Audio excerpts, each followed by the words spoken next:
जिला सावा में नव निर्माण कृषि विज्ञान केंद्र भवन का जम्मू कश्मीर के उपराज्यपाल मनोज सिन्हा ने विधिवत रूप से उद्घाटन किया। उनके साथ उनके सलाहकार Farooq Khan, principal secretary agriculture Naveen Kumar Chaudhary, vice chancellor Sher Kashmir agriculture university Jammu SP Sharma सहित कई गणमान्य अधिकारी मौजूद थे। अपने संबोधन में उन्होंने कहा कि कृषि विज्ञान केंद्र स्थापित होने से किसानों को इसका काफी लाभ मिलने वाला है। वहीं उन्होंने किसानों से आग्रह किया कि वो इन नई तकनीक का इस्तेमाल करके अपनी खेती करें। बनिहाल में चोरी की एक बहुत बड़ी वारदात सामने आई है। चोरों ने 15 दुकानों में चोरी की। इसको लेकर दुकानदारों का गुस्सा 7वें आसमान पर है और विरोध प्रदर्शन करते हुए दुकानदारों ने राष्ट्रीय राजमार्ग यातायात के लिए अवरुद्ध कर दिया। चोर दुकान के ताले तोड़कर नगदी और लाखों का सामान ले उठे। इसके विरोध में दुकानदारों ने अपनी दुकानें नहीं खोली।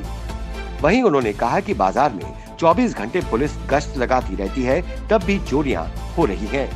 वहीं पुलिस द्वारा आश्वासन दिया गया है कि जल्दी कानूनी कार्रवाई कर चोरों को पकड़ लिया जाएगा।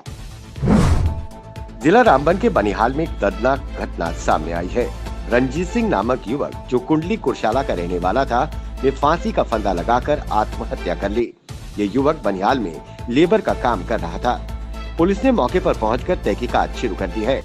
आत्महत्या के कारणों का अभी तक पता नहीं चल पाया है। पुलिस जांच में जुट गई है। कश्मीर घाटी के फिशरीज साइंस के डिग्री होल्डर्स द्वारा श्रीनगर में अपनी मांगों को लेकर विरोध प्रदर्शन किया गया।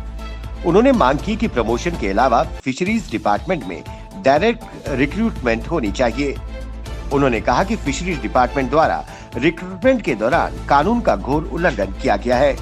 नियम के अनुसार 50% पदों को प्रमोशन के जरिए भरा जाना चाहिए, बाकी सीधी भर्ती प्रक्रिया के तहत। वहीं उन्होंने कहा कि एग्जिस्टिंग सिलेबस सुपरफिशियल है, इसे संशोधित किया जाना चाहिए। कश्मीर संभाग के श्रीनगर प्रेस एनक्लेव में पैरामेडिक्स के फर्स्ट सेम के स्टूडेंट्स द्वारा GMC के न्याय की मांग करते हुए प्रदर्शन किया गया। उन्होंने कहा कि कोविड-19 महामारी की वजह से हमारी पढ़ाई का बहुत नुकसान हुआ है। अभी तक हम फर्स्ट सेमेस्टर में हैं, जबकि 3 साल गुजर गए हैं। कश्मीर के बदलते बिगड़ते हालात के लिए हम विद्यार्थी जिम्मेदार नहीं है। उन्होंने कहा कि जो डिग्री होल्डर्स हैं, उनके एग्जाम्स भी खत्म हो गए। वहीं जो हम डिप्लोमा होल्डर्स हैं, हम वहीं फर्स्ट सेम में ही फंसे पड़े हैं। सभी स्टूडेंट्स ने मांग की कि हमारा ऑनलाइन एग्जामिनेशन होना चाहिए या फिर मास प्रमोशन हमें दी जाए। कस्बा अखनूर के ब्लॉक खोड़ में वेस्ट पाकिस्तानी रिफ्यूजियों को फिर उम्मीद जगी है। यहाँ इनके दस्तावेज जमा कराने के लिए एक कैंप का आयोजन किया गया। इस कैंप का उद्देश्य उनको केंद्र सरकार द्वारा नागरिकता देने के लिए लगाया गया है। वहीं कई लोगों में इसको लेकर काफी रोष है कि 1947 में हम हिंदुस्तान में हैं। हमारे कई बुजुर्ग स्वर्ग सिधार गए। हमें दस्तावेज जमा कराने के लिए कहा गया है। हम दस्तावेज कहां से लाएं? हम यही कह सकते हैं जुबानी कि हम वेस्ट पाकिस्तानी रिफ्यूजी हैं। यहाँ कोई नहीं सुनवाई हो रही। यहाँ सभी औपचारिकता की जा रही है और कुछ नहीं किया जा रहा।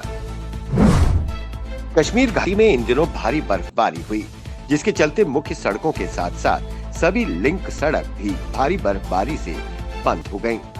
इससे सबसे ज्यादा परेशानी गर्भवती महिलाओं को आ रही है, जिन्हें ऐसे वक्त में इमरजेंसी की जरूरत पड़ती है। एम्बुलेंस या चिकित्सक अधिकारी गांव तक नहीं पहुंच पाते।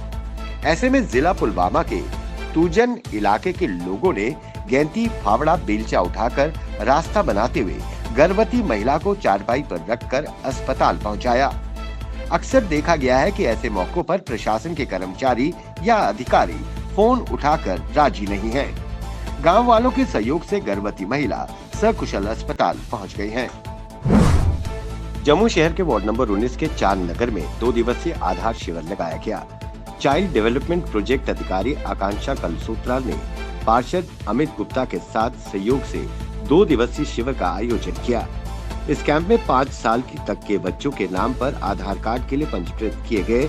वहीं लोगों को जागरूक किया गया कि आधार कार्ड सरकारी योजनाओं के लिए अनिवार्य दस्तावेज है। जम्मू यूनिवर्सिटी के प्रशासनिक ब्लॉक के अंदर बिजली की आपूर्ति करने के लिए लगाए गए तार में जोरदार धमाका हुआ। धमाके के बाद बिजली के पैनल में आग की लिपटें उठने लगी। फायर ब्रिगेड को इसकी सूचना दी गई। मौके पर पहुंचकर दमकल कर्मियों ने आग पर काबू पाया। हादसे में बिजली का पैनल और वहां पड़ा कुछ सामान जलकर राख हो गया। पुलिस आग लगने के कारणों की जांच में लग गई है। जिला पुंछ में बीते कई दिनों पहले मोहम्मद शमीर नामक युवक गलती से सीमा पार कर पाकिस्तान पीओके वाले हिस्से में चला गया था। उसी तरह 31 दिसंबर को पाकिस्तान के मीरपुर का रहने वाला युवा भारत में प्रवेश कर गया था। इसी को लेकर दोनों देशों के अधिकारियों के बीच हुई वार्ता के बाद सारी औपचारिकताएं पूरी करने के बाद दोनों युवकों को जो युवा पाकिस्तान से यहाँ पहुंचा था उसे वापस भेजा गया और जो युवा पीओके पहुंच गया था उसे चक्का देबाग पुंछ से वापस भारत लाया गया। जम्मू कश्मीर में कोरोना के 127 नए मामले सामने आए हैं। वहीं दूसरी तरफ 278 लोगों ने कोरोना वायरस को पिछले 24 घंटे में मात दी और स्वस्थ हुए। प्रदेश सरकार द्वारा जारी बुलेटिन के मुताबिक पूरे जम्मू कश्मीर में अब तक 1907 लोगों की मौत हो चुकी है। वहीं प्रदेश में सबसे ज्यादा प्रभावित जिला जम्मू रहा, जहां कोरोना के 48 नए मामले सामने आए हैं। वहीं अगर जम्मू संभाग की बात करें तो यहां 85 नए मामले सामने आए हैं। तो वहीं दूसरी तरफ कश्मीर संभाग में 42 नए मामले सामने आए हैं। इसके बाद पूरे जम्मू कश्मीर में कोरोना संक्रमितों का आंकड़ा बढ़कर 1,22,303 हो गया है। किसानों और सरकार के बीच हुई 8वें दौर की वार्ता बेनतीजा रही। बैठक के बाद कृषि मंत्री नरेंद्र सिंह तोमर ने कहा कि किसान नेता कोई विकल्प नहीं दे पाए।